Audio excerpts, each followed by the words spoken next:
Hello.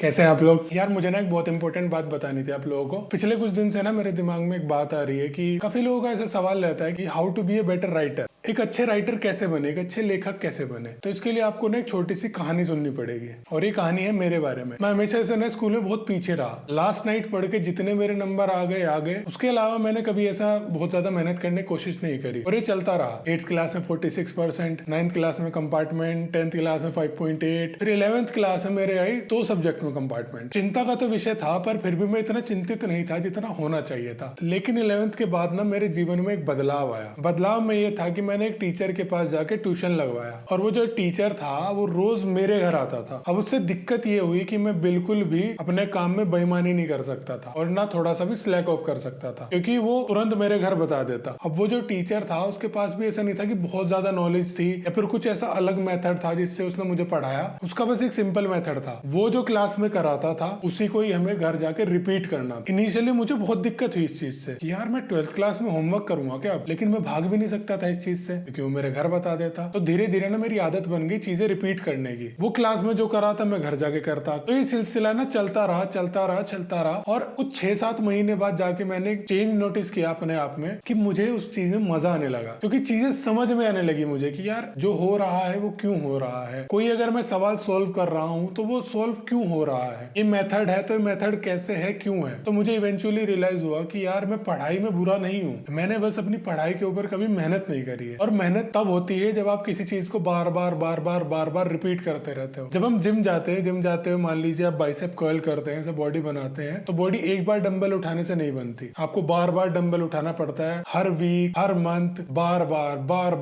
बार करने से eventually 6-7 महीने के बाद आपको काफी चेंज दिखना शुरू हो जाता है अपने अंदर। तो मेरे साथ भी वही हुआ। अब राइटिंग का इससे क्या ताल्लुकात है मैं बताता हूँ।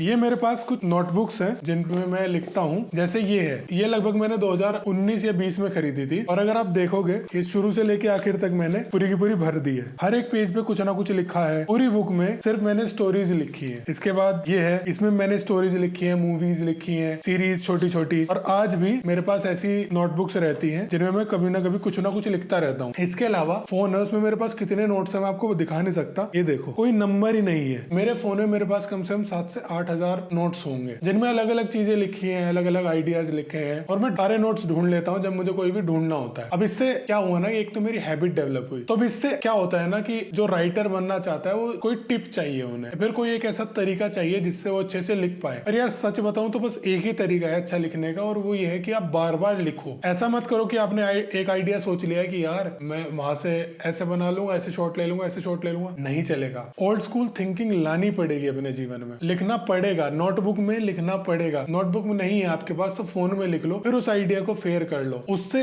2 फायदे होते हैं। एक तो ये कि आपका आइडिया सेफ रहता है, जिस तरह से आपने सोचा था वैसे रहता है, और दूसरा ये है कि आप उस पर वापस जा सकते हो जब आप शूट कर रहे हो और एक आदत बनती है लिखने की। अगर आप एक राइटर बनना चाहते हो, भले यूट्यूब के लिए, किसी भी चीज के लिए, तो तरीका तो यही है कि आपको बार बार लिखना पड़ेगा। अब वो 100 बार है, 1000 बार है, आपके लिए आप जितनी बार भी लिखोगे उतना अच्छा होगा। जैसे विटी स्पेस के लिए हम लोग शॉर्ट बनाते हैं तो ऐसा लगता है ना कि भाई 1 मिनट की वीडियो है यार, 10-15 मिनट में बन जाएगी, 5 मिनट में बना देंगे। बहुत टाइम लगता है। सबसे पहले हम लोगों को एक आइडिया सेट करना पड़ता है कि आइडिया यहाँ से यहाँ तक जाएगा। उसके बाद हम लोग एक अलग स्टार्टिंग सोचने की कोशिश करते हैं हर बार एक शॉर्ट की। स्टार्टिंग के बाद कैसे वर्ड्स रिपीट ना हो, कैसे स्टोरीज रिपीट ना हो, कैसे एक न्यूनेस रहे हर एक स्क्रिप्ट में, ये सब चीजें सोचते हैं। और अब इतनी आदत बन गई है ना कि स्टोरी हम जल्दी लिख लेते हैं पहले से, पर अभी भी आसान नहीं है। अभी एक शॉर्ट बनाना है हम लोग को विटी स्पेस के लिए, वो एक प्रमोशनल शॉर्ट है, वो एक ब्रांड के लिए है और उसकी स्टोरी हम लोग ना कुछ अलग तरीके से लिखना चाह रहे थे कि यार कुछ अच्छा हो, कुछ अलग हो, एक ब्रांड के लिए बना रहे हैं। उसमें क्या हुआ ना कि हम लोग कन्वेंशनल तरीके से नहीं लिख पा रहे हैं, लेकिन फिर भी एक आदत बनी हुई है लिखने की। तो एक बार जब शुरू हुआ लिखना तो 10 मिनट में स्टोरी पूरी हो गई क्योंकि 1 मिनट का शॉर्ट बनाना था, लेकिन वो स्टार्ट होने के लिए थोड़ा सा टाइम लगा। तो कहने की बात ये है कि मैं जब इतनी बार लिख चुका हूँ और मुझे टाइम लगता है लिखने में, मैं भी कभी कभी अटक जाता हूँ। तो अगर आप सिर्फ स्टार्ट कर रहे हैं अभी तो आपको तो बहुत टाइम लगेगा। अभी तो मेहनत करना शुरू करो अपने आप, रिपीट करना शुरू करो चीजों को। अगर आप फिल्म मेकिंग में जाना चाहते हैं तो फिल्में देखो, अच्छी अच्छी फिल्में देखो। कोई फिल्म आपको अच्छी लग रही है तो क्यों लग रही है ये सोचना शुरू करो। जब आप सोचना शुरू करोगे ना कि कोई चीज अच्छी क्यों लग रही है, क्योंकि कभी कभी होता है कि दो बंदे अगर एक मूवी देखे तो एक को अच्छी लगती है, एक को नहीं लगती है, तो उनको सोचना चाहिए कि उसे वो मूवी अच्छी क्यों नहीं लगी और उसे वो मूवी अच्छी क्यों लगी। जब आप वो सोचना शुरू करोगे तो आधे राइटर तो आप तभी बन जाओगे, बाकी आपकी प्रैक्टिस के ऊपर है। और हाँ, ड्यून मैंने देख ली पार्ट 2, मूवी बहुत बढ़िया थी, लेकिन